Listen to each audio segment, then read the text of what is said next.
Wel, croeso chi yn ôl i'r Gell ar ddechrau'n trydydd wythnos ers i ni ddechrau cael yn cyfyngu i'n cartrefi. O'n i ddim sut fyddwch chi'n degymod ar sefyllfa.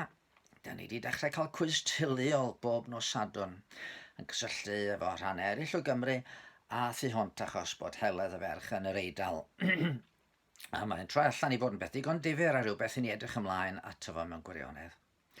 Ddoe by'r frenhines yn hannog ni i wynebu her yn dydd. Ac os ydych chi'n un o'r rhain sydd wrthi yn y rhes flaen yn wynebu trin a gofalu am y cleifion, diolch o galon i chi. Daliwch ati.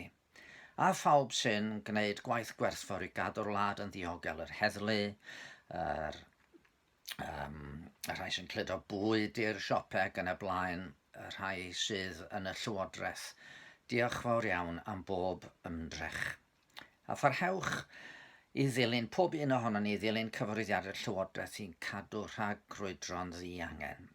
Gobeithio chi gael penwythnos braf, mae'r haul yn gwenu eto bore yma. Wedi glaw yn os fod na chydig o gymylau o gwmpas o hyd. Rhyw Myfyrdod eitha byr sy'n gen i heddiw ar eich cyfer chi. Ddoe oedd Sul y Blodau, neu efallai'n fwy cywir Sul y Palmwydd. Roedd Iesu'n marchogaeth i Jerwsalem ar gefn Nebol Asyn, a'r dyrfan i gyhoeddi fel ydyn oedd yn dod yn enw'r arglwydd yn fab Dafydd gan fwrw dail palmwydd o'i flaen. Dyma'r un yn dod i ryddhau ei bobl. Ond wrth gwrs, fe wyddon ni nad oedd Jerwsalem yn mynd i'w dderbyn. Mi fydde'r archoffeiriad a'r arweinwyr crefyddol eraill yn cynllwynio. Mi fydde Judas yn bradychu. Crist yn cael ei draddodi i ddwylo Peilat cyn cael ei gymryd y tu allan i furiau'r ddinas a'i groeshoelio gan y Rhufeinwyr. A bydde'r cenhedlaeth honno yn Jerwsalem yn cael ei barnu am byth, am ei hymateb i'r gwaredwr. Rwan, tydw i ddim am funud am gyfiawnhau unrhyw gasineb tuag at Iddewon, oherwydd be ddigwyddodd. Y gwir ydy fod yn rhaid i bob un ohono ni benderfynu be nawn ni efo'r Crist hwn sy'n mynnu fod yn cael dod i mewn i'n bywydau fel brenin yn calonnau. Ac oni bai am ras Duw, pwy ohono ni fydde'n barod i ildio gorsedd yn calon iddo fo? Mae mor hawdd i ni feddwl mwy ohonom ni Mae mor hawdd i ni feddwl mwy ohono ni'n hunain nag y dylen ni. Mi oedd yr arweinwyr crefyddol yn Jerwsalem yn ystyried maen nhw oedd yn gwneud gwaith Duw. Ond yn ei ymateb, maen nhw'n cael eu condemnio fel gweithredwyr anwiredd. Nid be fedrwn ni wneud dros Gris sydd yn cyfri, ydych chi'n gweld. Gwrth ni edrych ar hanes yr wythnos fawr hon, fe welon ni eto mae'r hyn mae Crist wedi wneud drosto ni, ydy sail yn gobaith.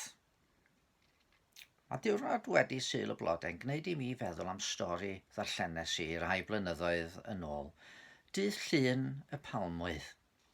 Gai hadrodd i chi. Mi ddeffrodd yr ebol bach wedi bod yn breuddwydion braf am y diwrnod cynt. Oedd wedi bod yn ddydd mor arbennig a mi gododd yn llawen ar Ddydd Llun a mentro allan i'r stryd. Dyma fi, medde, fo wrth bawb, ond oedd neb yn cymryd unrhyw sylw ohono fo. Doedd o'm yn deall. Wrth iddo drotian lawr y lôn, oedd pawb yn mynd heibio yn brysur a anwybyddu fel penna byddai'n bod. Cyrhaeddodd y farchnad a brefu allan. Dwi wedi cyrraedd. Taflwch eich dillad i lawr o'n blaen i. Dych chi'm yn gwybod pwy ydw i? Ond trodd rhywun arno a gweiddi'n gas. Be ti'n ei wneud yma'r hen asyn gwirion? Dos allan o'r ffordd. A mi ath yr ebol bach nôl at ei fam a'i ben yn isel. Gyfynodd hi iddo fo. Be oedd yn bod? Medde fo'n drist. Dwi'm yn deall. Ddoe pan nes i allan oedd pawb yn falch o'n ngweld i. Oedden nhw rhoi dail palmwydd yn garped i mi gerdded arno wrth fynd i mewn i Jerwsalem. Oedden nhw'n gweiddi hosanna i fy nghroesawu fi. Ond heddiw does neb eisiau ngweld i o gwbl. A fel taswn i ddim yn bod. O, rasyn bach gwirion, meddai fam. Wyt ti ddim yn deall? Hebddo ef, fedri di wneud dim. Dewch yn ôl ata i yfory, i ni gael ened fach arall efo'n gilydd.